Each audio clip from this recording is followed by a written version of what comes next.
Hi hello ಎಲ್ಲರಿಗೂ ನಮಸ್ಕಾರ. Bengaluru bulls coach Randhir Singh ಅವರ ಒಂದು ಹುಟ್ಟು ಹಬ್ಬದ ಪ್ರಯುಕ್ತ ಎಲ್ಲ ಆಟಗಾರರು ಬೆಂಗಳೂರು ಬುಲ್ಸ್ನ ಕೋಚ್ ಆದಂಥ ರಣಧೀರ್ ಸಿಂಗ್ ಅವರ ಒಂದು ಹುಟ್ಟು ಹಬ್ಬವನ್ನು ಸೆಲೆಬ್ರೇಟನ್ನು ಮಾಡಿದ್ದಾರೆ. ಇದೇ ಸಮಯದಲ್ಲಿ ಏನಪ್ಪ ಅಂದ್ರೆ ಗುಜರಾತ್ ಜೊತೆನೂ ಅವ್ರಿಗೆ ಒಂದು ಮ್ಯಾಚ್ ಇತ್ತು. ಆದರೆ ಹುಟ್ಟು ಹಬ್ಬಕ್ಕೆ ಬೆಂಗಳೂರು ಬುಲ್ಸ್ ತಂಡ ಗುಜರಾತ್ ವಿರುದ್ಧ ತುಂಬ ಕೆಟ್ಟ ಸೋಲನ್ನು ಅನುಭವಿಸ್ತದೆ. ಯಾವ ಕಾರಣಕ್ಕಾಗಿ ಹಾಗೆ ಬೆಂಗಳೂರು ಬುಲ್ಸ್ ಕೋಚ್ ರಣಧೀರ್ ಸಿಂಗ್ ಅವರ ಒಂದು ಹುಟ್ಟುಹಬ್ಬ ಯಾವ ರೀತಿ ನಡೀತು ಅನ್ನೋದನ್ನ ತಿಳ್ಕೊಂಬರೋಣ.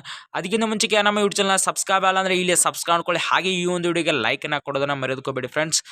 ಬೆಂಗಳೂರು ಬುಲ್ಸ್ ಕೋಚ್ ರಣಧೀರ್ ಸಿಂಗ್ ಅವರು ತುಂಬಾನೇ ಬೇಡ ಅಂದರೂ ಹುಟ್ಟುಹಬ್ಬದ ಸೆಲೆಬ್ರೇಷನ್ ಅನ್ನ ಮಾಡಿದ್ದಾರೆ ಎಲ್ಲ ಆಟಗಾರರು. ಯಾವ ಕಾರಣಕ್ಕಾಗಿಪ್ಪ ಅಂತಂದ್ರೆ ಬೆಂಗಳೂರು ಬುಲ್ಸ್ ತಂಡ ಒಂದು ಗುಜರಾತ್ ಜೊತೆ ಒಂದು ಮ್ಯಾಚ್ ಇತ್ತು. ಆ ಗುಜರಾತ್ ಜೊತೆ ಮ್ಯಾಚ್ನ ಪ್ರಯುಕ್ತವಾಗಿಯೇ ಹುಟ್ಟುಹಬ್ಬವನ್ನು ಆಚರಿಸುವುದು ಬೇಡ ಅಂದ್ರೂ ಕೂಡ ಎಲ್ಲ ಆಟಗಾರರು ಅವರನ್ನು ಫೋರ್ಸೇಬಲ್ ಆಗಿ ಒಂದು ಕರ್ಕೊಂಬಂದು ಅವರಿಗೆ ಒಂದು ಕೇಕನ್ನು ಇಟ್ಟು ಒಂದು ಸೆಲೆಬ್ರೇಷನ್ನ ಮಾಡಿದ್ದಾರೆ. ಯಾವ ರೀತಿ ಅಂತ ಒಂದು ಸ್ಕ್ರೀನ್ ಮೇಲೆ ನೋಡ್ಬೋದು. ಇಲ್ಲಿ ನಿಮಗೆ ಬರುತ್ತೆ ನೋಡಿ.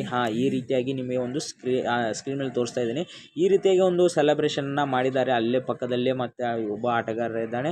ಈ ರೀತಿಯಾಗಿ ಉಳಿದಂಥವ್ರೆಲ್ಲರೂ ಕೂಡಿ ಒಂದು ಬೆಂಗಳೂರು ಬುಲ್ಸ್ ಕೋಚ್ ರಣಧೀರ್ ಸಿಂಗ್ ಅವರ ಒಂದು ಬರ್ತ್ಡೇನ ಸೆಲೆಬ್ರೇಷನ್ನ ಮಾಡಿದ್ದಾರೆ. ಆದರೆ ಗುಜರಾತ್ ವಿರುದ್ಧ ಒಂದು ಕಠಿಣವಾದಂತಹ ಸೋಲನ್ನು ಅನುಭವಿಸಬೇಕಾಯಿತು ಬೆಂಗಳೂರು ಬುಲ್ಸ್ ತಂಡ. ಗುಜರಾತ್ ವಿರುದ್ಧ ಗುಜರಾತು 50 ಪಾಯಿಂಟ್ಗಳನ್ನ ಗಳಿಸಿತ್ತು. ಹೈ ಲೆವೆಲ್ ಪಾಯಿಂಟ್ ಇದು. ನಮ್ಮ ಬೆಂಗಳೂರು ಬುಲ್ಸ್ ತಂಡ ಕೇವಲ 27 ಪಾಯಿಂಟ್ಸ್ಗಳನ್ನ ಗಳಿಸಿ ತುಂಬಾ ಸೋಲನ್ನು ಅನುಭವಿಸಿದೆ. ನಮ್ಮ ಬೆಂಗಳೂರು ಬುಲ್ಸ್ ತಂಡ ಒಂದು ಮುಂಜಿನ ಮ್ಯಾಚ್ನಲ್ಲಿ ಒಂದು ಒಳ್ಳೆ ರೀತಿ ಆಡಿದ್ರು ಕೂಡ ಪ್ಲೇ ಆಫ್ಗೆ ಹೋಗುವುದು ಇಲ್ಲಿಂದನೇ ತುಂಬಾ ಕಠಿಣ ಆಗುತ್ತೆ ಅಂತ ಕೋಚ್ ಆದಂಥ ರಣಧೀರ್ ಸಿಂಗ್ ಅವರು ತಮ್ಮ ಒಂದು ಪ್ರೆಸ್ ಕಾನ್ಫರೆನ್ಸ್ನಲ್ಲಿ ಹೇಳ್ಕೊಂಡಿದ್ದಾರೆ. ಹಾಗೆ ಇದೇ ರೀತಿಯ ಪ್ರೋ ಕಬಡ್ಡಿಗಳ ನ್ಯೂ ಅಪ್ಡೇಟ್ಗಳಿಗೆ ಯಾರು ನಮ್ಮ ಯೂಟ್ಯೂಬ್ ಚಾನಲ್ ಸಬ್ಸ್ಕ್ರೈಬ್ ಇಲ್ಲ ಅಂದರೆ ಇಲ್ಲಿ ಸಬ್ಸ್ಕ್ರೈಬ್ ಮಾಡ್ಕೊಳ್ಳಿ. ಹಾಗೆ ಈ ಒಂದು ವಿಡಿಯೋಗೆ ಲೈಕನ್ನು ಕೊಡೋದನ್ನು ಮರೆಯೋದಕ್ಕೋಬೇಡಿ. ಈ ಒಂದು ಮ್ಯಾಚನ್ನು ಸೋತ ನಂತರ ಬೆಂಗಳೂರು ಬುಲ್ಸ್ ತಂಡ ಒಂದು ಪ್ಲೇ ಆಫ್ಗೆ ಹೋಗುವ ಕನಸು ನನಸಾಗಿಲ್ಲ ಅಂತಲೇ ಹೇಳ್ಬೋದು.